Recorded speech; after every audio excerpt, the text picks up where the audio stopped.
31절서부터 37절까지 교독합니다. 여호사밧이 유다의 왕이 되어 왕위에 오를 때에 나이가 35세라. 예루살렘에서 25년 동안 다스리라. 그의 어머니의 이름은 아수바라 실히의 딸이더라.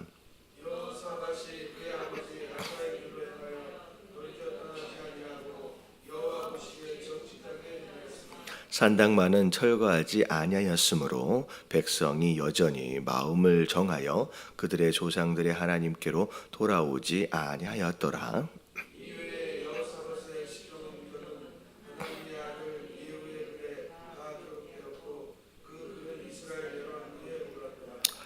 유다 왕 여호사밧이 나중에 이스라엘 왕 아하시야와 교제하였는데 아하시야는 심히 악을 행하는 자였더라.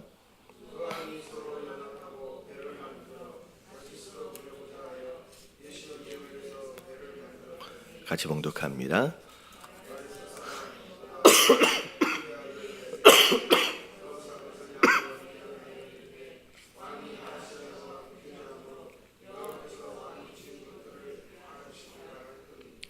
예, 그 배들이 부서져서 다시스로 가지 못하였더라. 아멘. 자, 오늘 31절에 보니까 우리가 지금까지 여호사밧에 대한 이야기를 쭉 살펴봤는데 여호사밧에 대한 여러 가지 스토리들이 비교적 다른 왕들에 비해서 많이 있었습니다. 이제 언제 왕이 되었는지와 몇 년 동안 유다를 다스렸는지에 대한 좀 정리가 나오는데 35세에 왕이 돼서 25년 동안 나라를 다스리게 됩니다. 자, 그리고 나서 32절에 보니까 여호사밧이 그의 아버지 아사의 길로 행하여 돌이켜 떠나지 아니하고 아사도 비교적 유다 왕들 가운데 이제 좋게 평가되어지는 왕이었습니다. 그 아버지가 갔던 그 길에서 떠나지 않고 여호와 보시기에 정직하게 행하였다라고 하나님 이제 성경의 기록에 보면 나름대로 선한 왕으로 평가되어집니다. 이 내용들을 보면 이제 왕 역대 상하 이제 계속 왕들이 등장을 하잖아요. 이제 등장을 하면서 왕이 죽게 되면서 이 왕이 어떤 왕이었는지에 대한 평가가 계속 이제 뒤에 나오게 되죠. 자, 나오게 되는 이 모습을 보면서 결국 이 왕들뿐만이 아니라 우리의 인생도 언젠가는 이제 하나님 앞에서 이제 결산되어지는 가운데 이제 평가되어질 수 있다. 평가되어질 날이 곧 온다라고 하는 것이죠. 그래서 예수님이 여러 비유들을 말씀하시는 가운데 달란트 비유도 마찬가지고 이런 내용들을 볼 때 하나님이 우리에게 주신 생명이 있고 또 재능이 있고 또 은사들이 있고 시간들이 있고 여러 가지 많은 것들에 대해서 각각 하나님께서 다르게 주셨어요. 근데 마지막 때에 주인이 올 때 5달란트, 2달란트, 1달란트 이렇게 계산하는 어떤 그런 모습이 있는 것처럼 우리의 모습도 결국 하나님 앞에서 결산되어질 날이 올 것이다라는 거죠. 그랬을 때 우리가 좀 잘 기억할 수 있을 게 뭐냐면 5달란트 받았던 사람은 몇 달란트 남겼어요? 5달란트 남겼어요. 2달란트 받았던 사람은 더 2달란트로 남겼죠. 그랬을 때 5달란트 결과적으로 볼 때 10달란트가 만들어지고 2달란트는 4달란트가 만들어졌습니다. 그런 가운데 이 10달란트 받은 자에게 하나님이 더 많이 남긴 것으로 인하여 더 다른 축복과 어떤 평가들을 하시지 않아요. 이거 보면 2달란트가 2달란트 남긴 것만큼 5달란트가 다시 5달란트 남긴 것만큼 거의 한자도 틀리지 않고 동일하게 칭찬하는 모습을 보게 됩니다. 이게 공평하다는 얘기가 아니라 오히려 거꾸로 우리가 좀 생각할 수 있을 것 같아요. 5달란트가 5달란트를 더 남기면서 생각할 때 2달란트 받은 사람하고 비교할 수 있을 것 같아요. 아, 이 사람은 2달란트 더 남겨서 결국 4달란트, 내가 10달란트나 남겼구나 라고 하는 것으로 우쭐할 수 있다는 거죠. 근데 그런 가운데 마치 자기가 더 칭찬을 받을 것처럼 기대할 수 있다는 거죠. 근데 반대로 좀 생각을 할 때 2달란트가 2달란트 남겨서 이제 4달란트 됐잖아요. 근데 5달란트가 그냥 똑같이 2달란트를 만약에 남겼어요. 그럼 몇 달란트예요? 아직 이 4달란트보다는 더 많지요. 7달란트가 됐으니까. 그래서 그래도 내가 이 사람보다 더 많네라고 생각할 수 있을 것 같지만 사실 그 이외에 성경에 그렇게 될 경우에는 어떻게 하시겠느냐라고 하는 표현들은 없어요. 근데 그렇다고 자기가 더 많이 있다라고 우쭐해서는 안 된다는 거죠. 왜냐하면 각자 받은 은사와 재능이 있어요.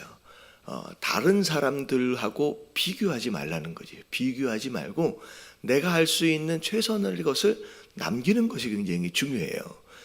만약에 내가 스스로 생각할 때 나는 하나님께 더 특별한 은혜를 입은 자다. 나는 하나님이 더 많은 재능을 주신 것 같다.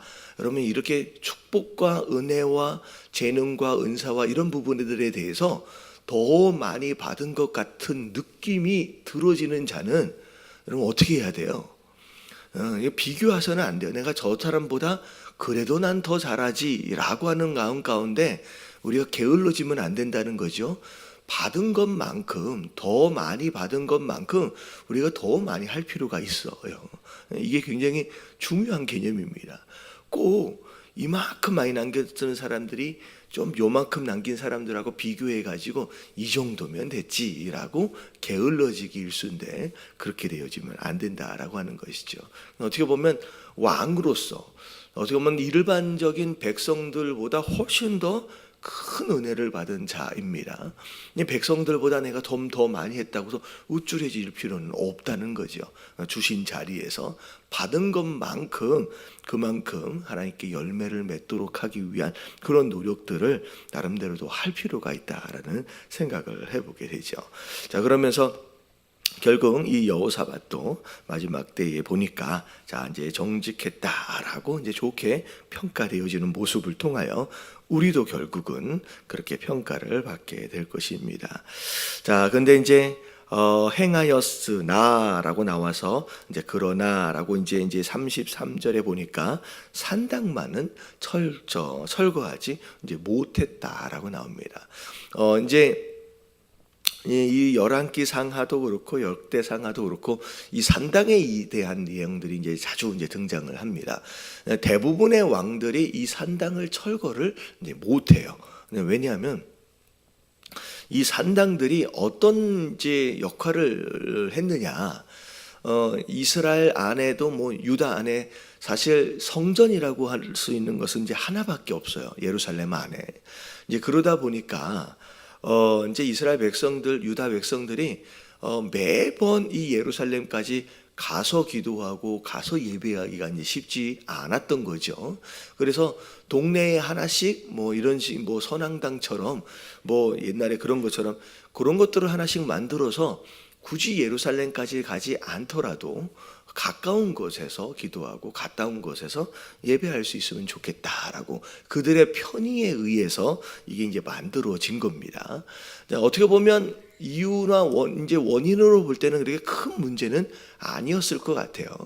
근데 이 산당들이 주로 어떤 풍습을 좀 이어받았냐면 그 이제 사사기 이전에 이제 가나안 땅이 누구의 땅이었냐면 이 여러 다른 이방 민족들의 족속들의 땅이었잖아요.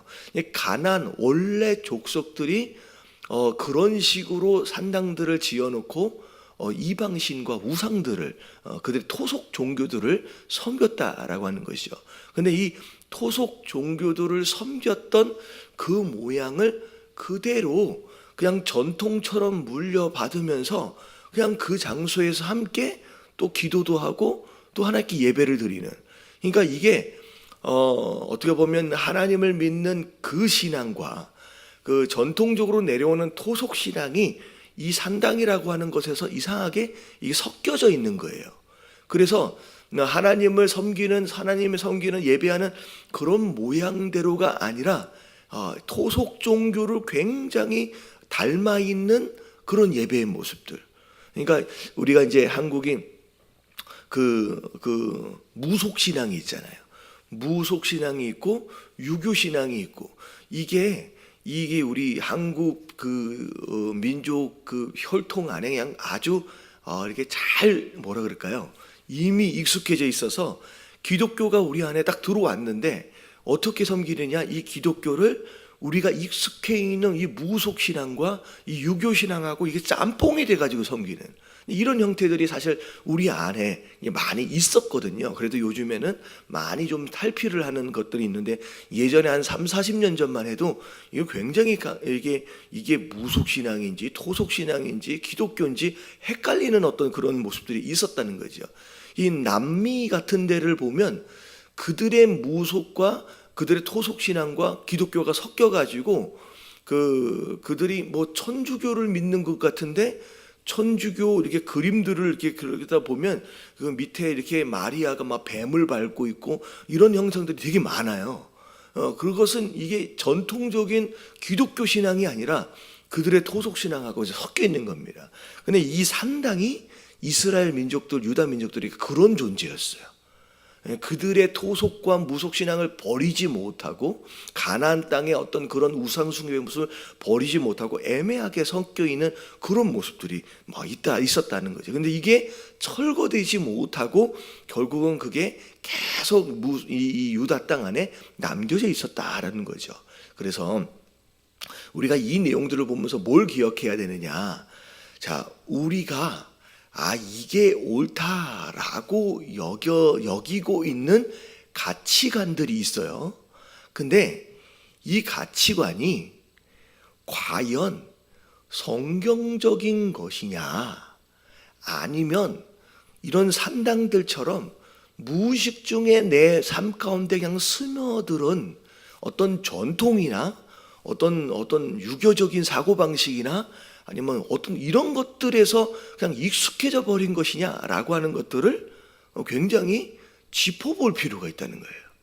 이걸 성경적으로 돌아보지 않고 마치 이게 기독교적인 것처럼 굉장히 많은 유교적인 가치관이 기독교 안에 들어와서 마치 이게 기독교인 것처럼 막 주장하는 경우들이 있거든요. 그래서 그런 경우도 있어요. 제가 이제 상담을 이제 하다 보니까 어떤 분은 그런 거예요. 전에 섬기던 교회가 있었는데 그 교회에서 이제 부모님이 섬기셨어요. 근데 섬기셨는데 그 부모님이 이제 은퇴를 하시고 막 해가지고 그렇게 했는데 그 자녀들이 그 교회에서는 이제 적응을 못 하는 거예요. 왜냐하면 그 교회는 이제 나이 드신 분만 막 많이 있고 그리고 아예 주일학교도 없고 근데 이분들은 거기서 오랫동안 섬겨 있기 때문에 그분들의 자녀와 그 자녀들이 이 교회에서 대를 이어야 된다고 생각을 하시는 거예요. 여러분, 이 교회에서 대를 이어야 한다라고 하는 것은 성경적인 가치관이 아니거든요. 이게 전통적으로 무슨 가치관이야 이게? 유교적 가치관이에요. 근데 이걸로 매일 뭐 하고 있냐면 종교 전쟁을 하고 있어요. 왜 이걸 못 이어봤냐? 이건 신앙이 없는 것이라 마치 그게 신앙인 것처럼. 그래가지고 이분 같은 경우는 굉장히 힘들어가지고 애들도 여기 적응을 못하고 하여튼간 너무 힘들어하고 있는데 이분들은 딱 그거밖에 없어요. 이거는 대를 이어야 된다. 너희 자손도 그렇고 이 교회에서 뼈를 묻어야 된다라고 하는 그걸로 굉장히 힘들게 만드는 모습을 보면서 과연 이게 성경적인 것이냐? 아니라는 거죠. 그러면 이거는 그냥 우리 전통적인 유교적 사고방식에서 마치 그것이 기독교적인 가치인 것처럼 막 강압적으로 그렇게 밀어붙이고 있는 모습들을 보면서 그것뿐만이 아니에요.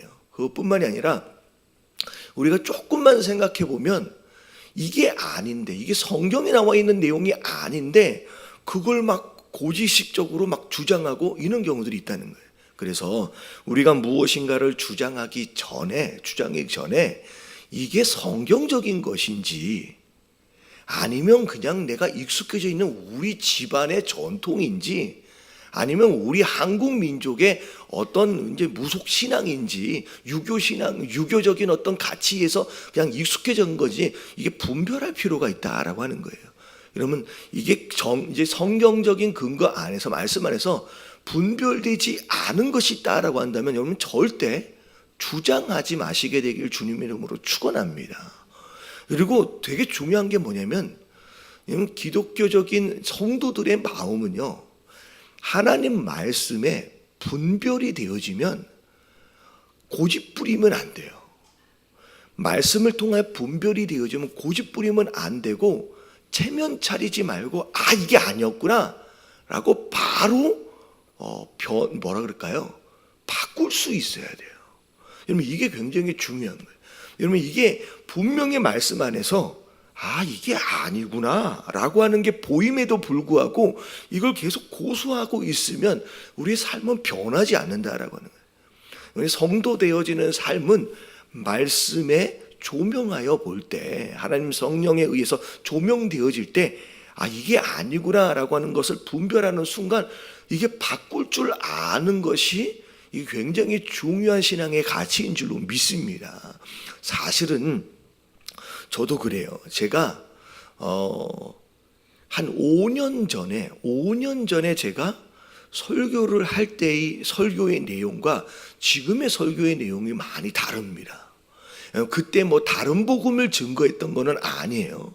근데 그때 제가 말씀을 전할 때에 어떤 마음이었냐면 약간 율법주의적인 성향이 되게 많았어요. 그래서 제가 팔복에 대해서 8가지 복에 대해서 설명을 할 때 설교를 할 때 제목이 뭐였냐면 복 받을 짓을 해야 복을 받는다라고 제가 제목을 정했었어요.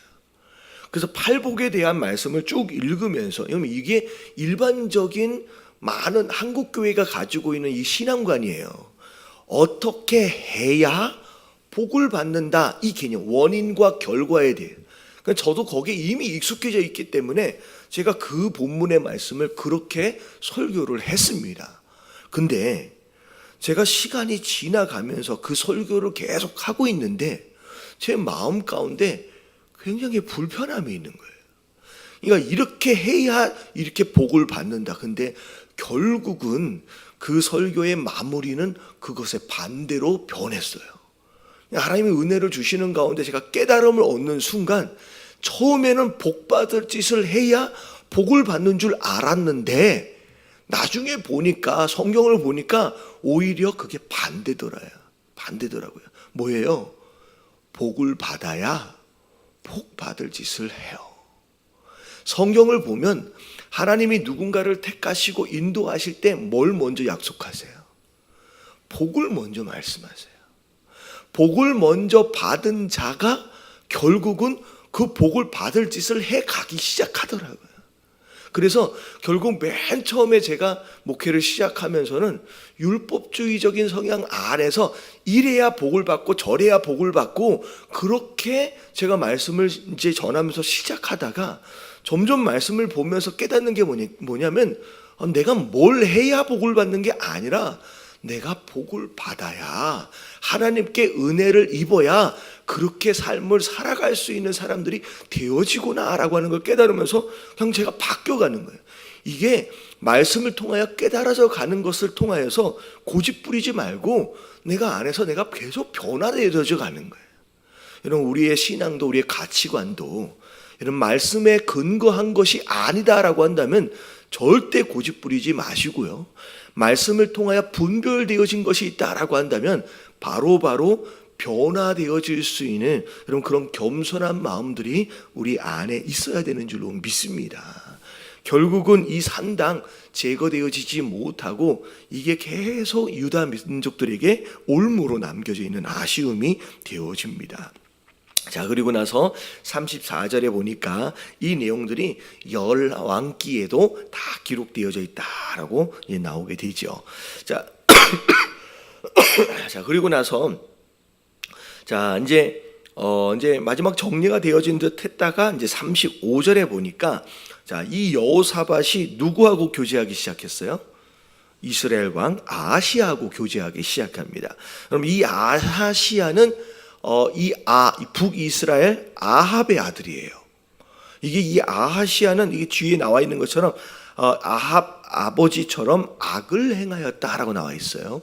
자, 근데 이 모습을 보면서 이 여호사밧도 이 반복해서 짓는 이 죄, 이걸 결국 떨궈내지를 못하고 있구나라고 하는 아쉬움이 남아요. 왜냐하면 이 여호사밧이 아합하고 서로 교제하고 사귀고 돕다가 어떻게 될 뻔했어요? 전쟁에서 죽을 뻔했거든요. 그러다가 이 돌아와가지고 선지자한테 혼도 났거든요. 그래서 이제 정신 차릴 만도 한데 또다시 이 이스라엘 왕, 이 아합하고 이 아하시하고 사실은 악을 행하는 왕임에도 불구하고 또 교제하면서 밑에를 보니까 같이 어디예요? 다시스와 더불어서 해상 무역을 하기 위해서 같이 배를 짓는 것을 협력했다라고 하는 거죠. 그때 협력하다가 한번 혼쭐이 났는데 이것도 이제 협력을 해서 나중에 어떻게 되냐면 이제 이게 이루어질 수 없을 것이다라고 하는 것으로 결국 이 배가 다시스까지 가지 못하고 중간에 파선하게 됩니다. 자, 이 모습을 보면서 우리가 두 가지를 기억해야 될 게 뭐냐면 우리 안에 이 여호사밧처럼 잘 끊어지지 않는 이런 죄악된 모습들이 있어요. 다 잘하고 있는데 이거 하나만큼이 안 끊어져.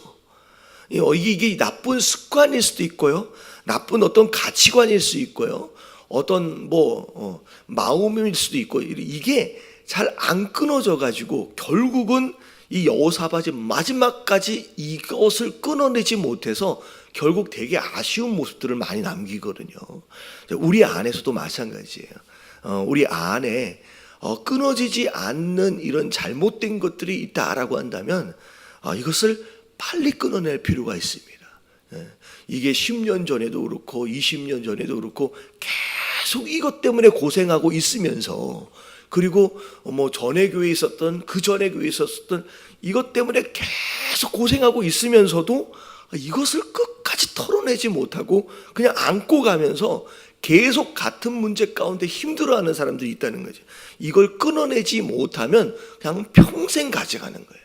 그러니까 이 아하시아가 아니라 이 여호사밧이 이것을 끝까지 끌어안고 가다가 평생 고생하고 있는 이 모습을 보면서 여러분, 우리 안에 이 끊어내지 못하는 이것을 빨리 털어낼 수 있는 저와 여러분들 되시길 주님의 이름으로 축원합니다. 근데 참 감사한 게 뭐냐면 그 아합과 연합했을 때도 하나님 어떻게 하셨어요? 이 아합을 죽이시고 이 여호사밧을 살리셨어요. 그것이 이루어지지 않도록 하나님께서 중간에 막아주셨어요.